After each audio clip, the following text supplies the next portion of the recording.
الشيطان الرجيم بسم الله الرحمن الرحيم الحمد لله رب العالمين والصلاة والسلام على سيدنا ونبينا أبو القاسم محمد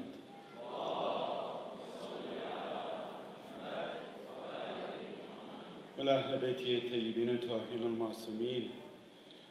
Please recite a second louder salawat for the love you have of the mother of Hussein, Sayyidah Fatima Zahra, salamu alayha.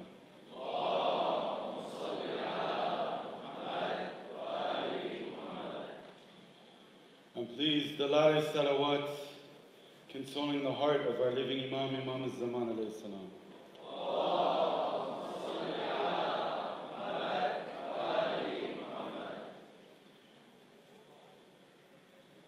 Alhamdulillah, we've reached the end. Tonight is a night of Ashura. It's a night where the companions are in the tents. In the darkness of the night, the Imam is telling them that they could go, they don't need to stay, they don't need to sacrifice themselves. That the enemies just want him, and that they could use the darkness of the night to escape. But the companions would have none of that. Even though they were allowed to leave, the Imam of their time is giving them permission. There's no way they would have left their Imam. Impossible. Tonight, we're covering the same question we've been going over every single night. Why Imam Hussein alayhi salam made that sacrifice? Why did the Imam bring his family with him, knowing that they would become shuhada? Why did the Imam bring these pure companions with him, knowing that they would become shuhada? Why did he bring the women and the children with him, knowing that after the battle, they would be taken captive, they would be tortured, and we'll be recounting their stories for the next couple months. Why was this decision made? Why was it necessary to spill such holy blood shortly, only a few decades after the Prophet passes away? Every single night we've proposed to answer. One of the answers was reforming the Ummah. Another one reviving the Sunnah of Rasulullah. Another one was uncovering the faces of the hypocrites. And tonight we're going to recount one more possible answer. I won't speak too long tonight. Tonight is a night of mourning. Tonight is a night of crying. Tonight is a night of hitting our chests and reaffirming our pledge to Imam Hussein alayhi salam and our living Imam, Imam al-Zaman alayhi salam. Please recite salawat ala Muhammad wa ali Muhammad.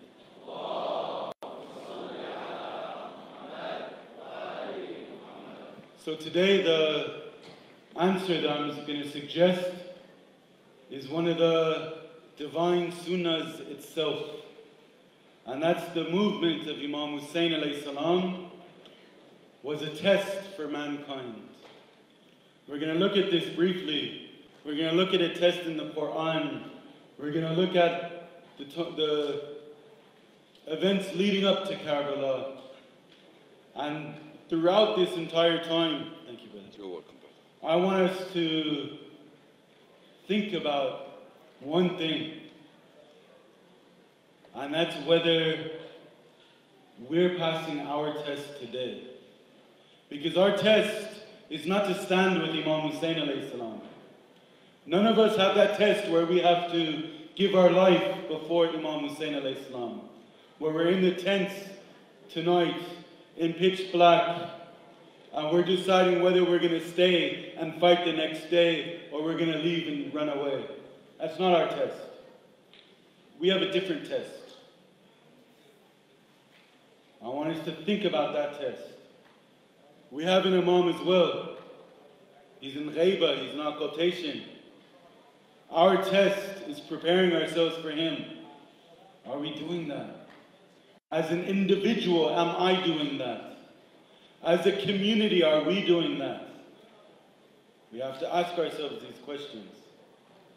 Now, During the lifetime of Imam Hussein alayhi salam, the companions, the people who lived in this era, they heard the Prophet say many amazing things about Imam Hussein alayhi salam. That he's one of the youth of paradise. Hussein minni wa ana min al-Hussein alayhi salam. They've heard all of these amazing things from the words of Rasulullah. They were tested. Am I going to allow someone that the Prophet talked about in this way be slaughtered, be murdered, and I do nothing about it? Or am I going to go and defend him? There's people who would pray, they'd make du'as for martyrdom, for shahada. There's people today who make these du'as. At that moment, everyone that was alive in the land of Imam Hussein alayhi salam had that choice. Are these du'as just lip service? Are we making these du'as when we're in a place of safety? If I make a du'a and I ask Allah, let me become a shaheed here, I know there's no war here, I know that's not going to happen today, tomorrow. But at that moment, those who were alive then, they had the choice to actualize this du'a. Am I going to just say the du'a when I know it's not going to happen, or am I going to live it? Am I going to go and defend my Imam or not? This was their test. Imam Hussein alayhi salam was actually asked not to go to Karbala, not to go towards Kufa. When he was in Medina, he met with his brother Muhammad ibn Hanafiya. I mentioned many excerpts from this conversation in my previous speeches. In this conversation, Muhammad ibn Hanafiya asked Imam Hussein, don't go. Don't leave Medina. They will kill you. Remember, they knew what was going to happen. This wasn't something that happened that they had no idea. They knew exactly what was happening. He asked the Imam, don't leave. You will be killed. The Imam responds, إِذَا أَقَمْتُ فِي مَكَانِي. If I stay in my place, if I remain here, فَبِمَا يَمْتَحَنُ هَذَا الْخَلْقِ. Then what will the creation be tested with? One of the purposes of this revolution was to put the test as clear as possible. You side with truth, you side with the Imam, or you side with evil and you side with Yazid. And that day it was clear. On that day there was no ambiguity. Even the people who wrote letters asking for the Imam to come and then switched sides out of fear of persecution, out of fear of being killed by Ubaydullah ibn Ziyad. These people, they knew what the truth was.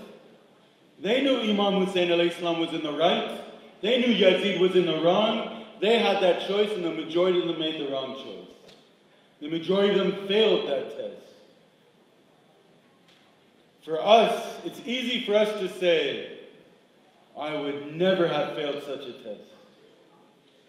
If I was in Medina, Imam Hussein alayhi salam comes up to me and says, I'm going to go towards Kufa, come with me. Obviously I would go.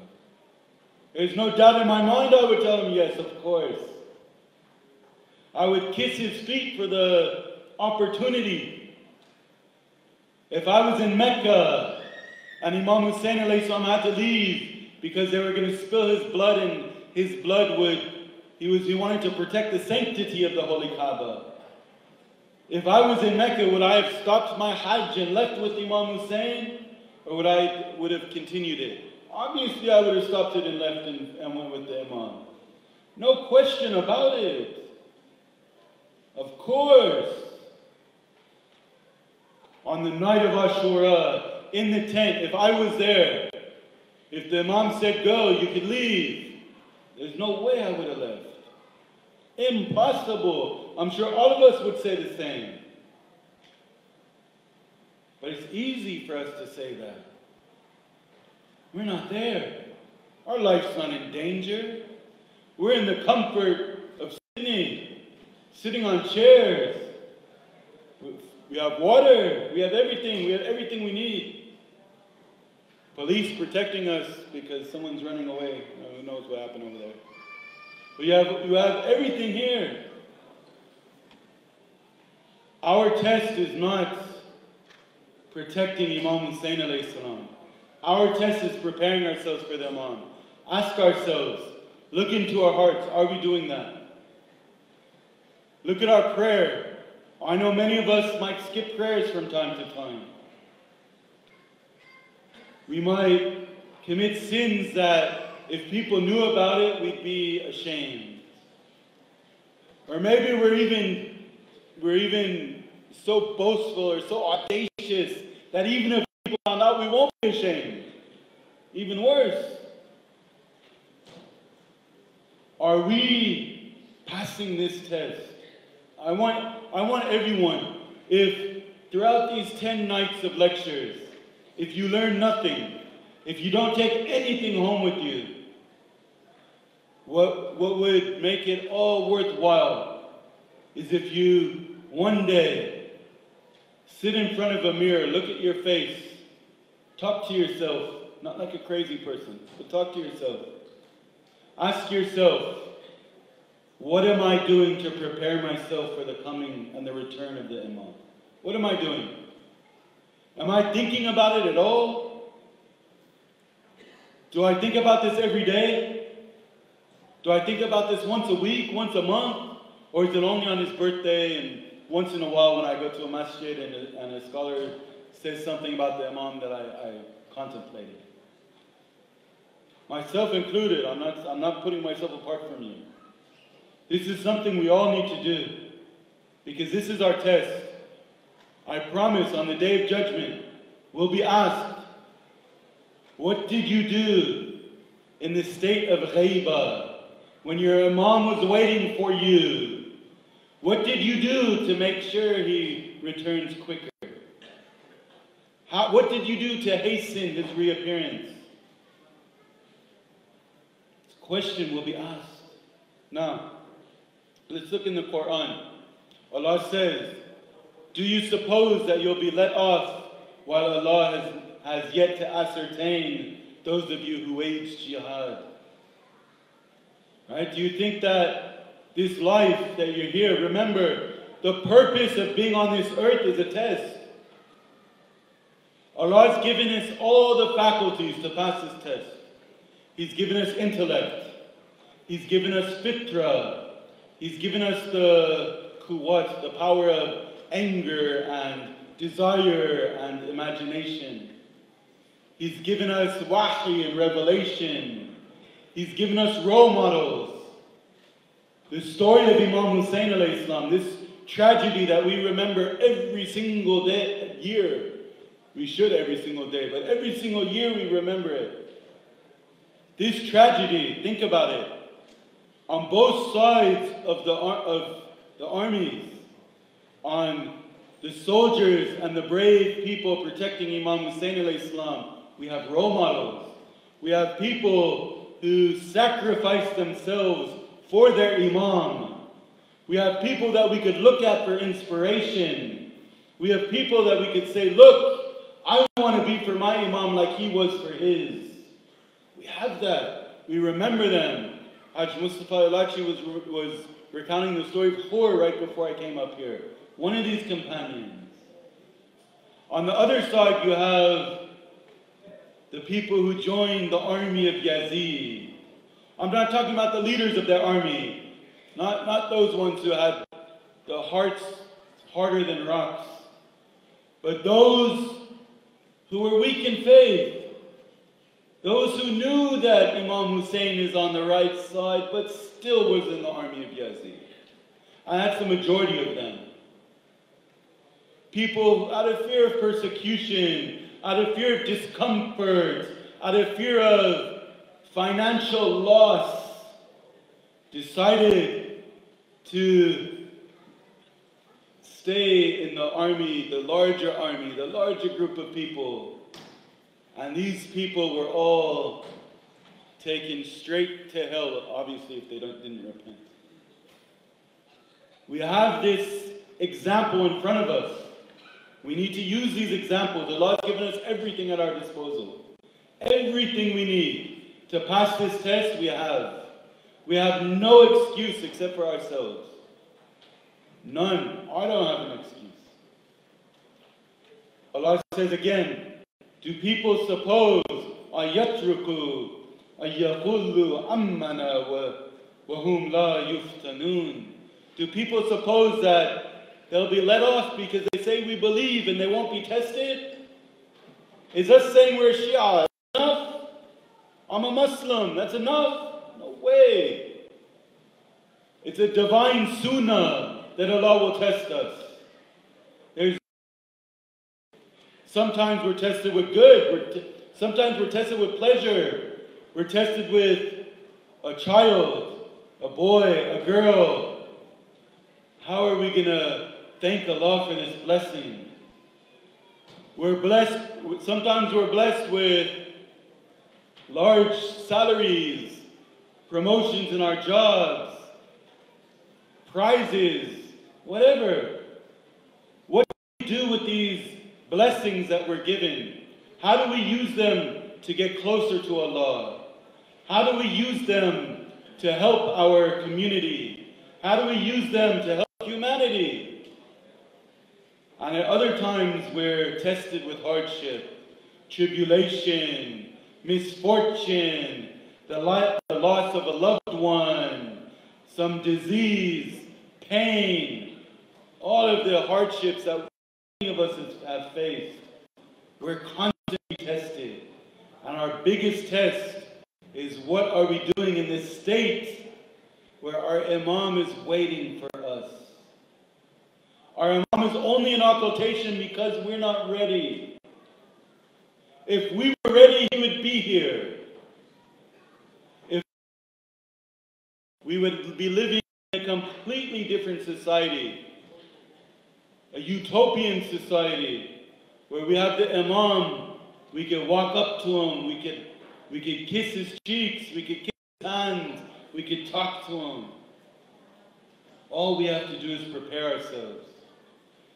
Please just say salawat ala Muhammad wa ali Muhammad.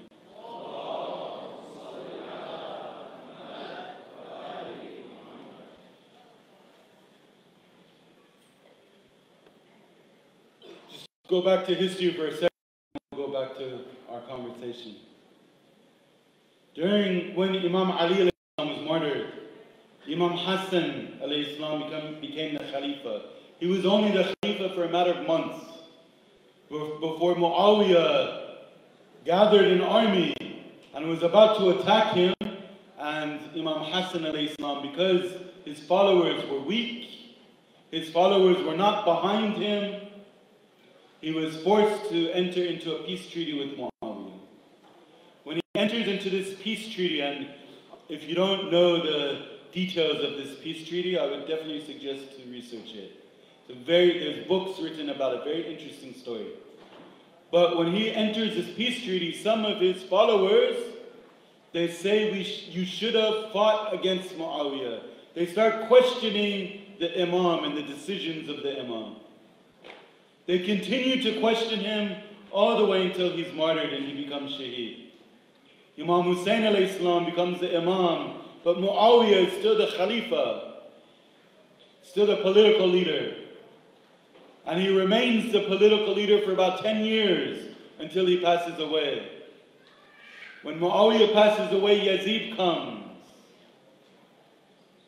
This is when those people who said, Imam Hassan if you would have fought, we would have fought with you. They could have stood up. The Imam even said, whoever is prepared to meet his Lord, come with me. They did not come. They were all talk. I'm worried that myself, and inshallah all of you are better than me. But I know when I make dua and I ask Allah to send back the Imam, I question, am I the same? Am I one of those people just complaining, if the Imam was here, I would be at the forefront of Islam. If the Imam was here, I would be defending him, I would be supporting him with my entire existence. I constantly ask for him to come back. But I'm scared. If he does come back, am I really going to do that? Or am I just all talk right now? I'm worried myself. By God, I'm worried. And I want every one of us to really into our hearts. Are we prepared? If we're not prepared, what can we do? Now, when we're given this test, if we pass this test, there's fighting for us. We'll be victorious. Right? There's the ayah of Quran I read earlier in a previous speech. وَقُلْ جَاءَ الْحَقِّ وَزَهَقَ الْبَاطِلُ إِنَّ الْبَاطِلَ كَانَ زَهُوقًا. And say, truth has come, falsehood has vanished. Verily, falsehood is bound to vanish. If we side with Islam, we side with the truth. We have our test, we prepare ourselves for the Imam. Whatever happens will be victorious. Truth will prevail. It's a promise from God. It's in the Quran. Another verse. Whoever takes for his guardians Allah, his apostle and the faithful, وَمَنْ يَتَوَلَّ اللَّهِ وَرَسُولَهُ وَالَّذِينَ آمَنُوا. They should know that فَإِنَّ حِزْبَ اللَّهِ هُمُ الْغَالِبُونَ. The party of Allah is victorious. The party of Allah are those who, when they're given a test, they don't run away. They pass their test.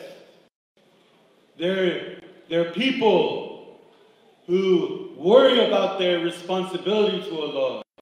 They're people that try their best to make whatever it takes to prepare themselves, or whatever struggle they're in, they make sure they do whatever their Islamic responsibility is. These people, Allah is saying, will be victorious. These ones, if you're not victorious,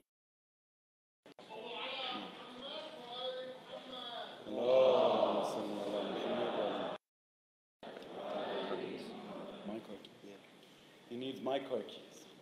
What's happening? My car, is it? And that was white Toyota Corolla. Do you want me to know?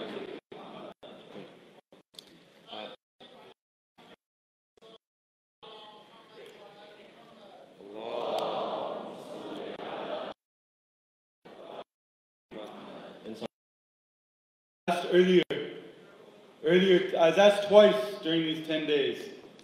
I touched upon it a few days ago, and today.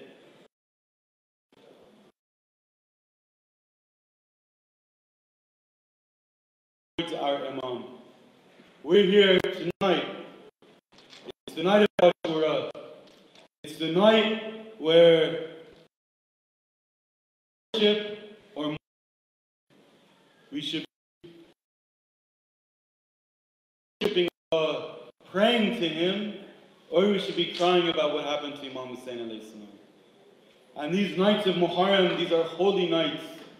These are nights where, yes, we all come together as a community, and that doesn't happen often, but they're nights that have a purpose.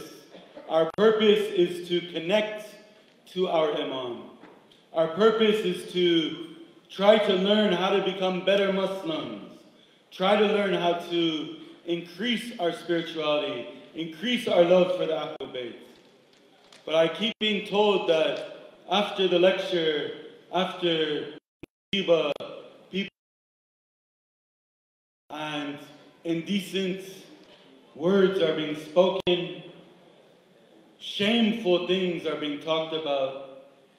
People are doing things that we really as a community should be ashamed of. Let's please, at least tonight, if we made mistakes in other nights, inshallah, Allah will forgive us. But tonight, let's try to keep the sanctity of this night. This is a night, one of the saddest nights, if not, it is the saddest night in the entire calendar of Islam. Let's make sure we don't destroy this night with our actions. Because remember, everything we do will be held accountable for.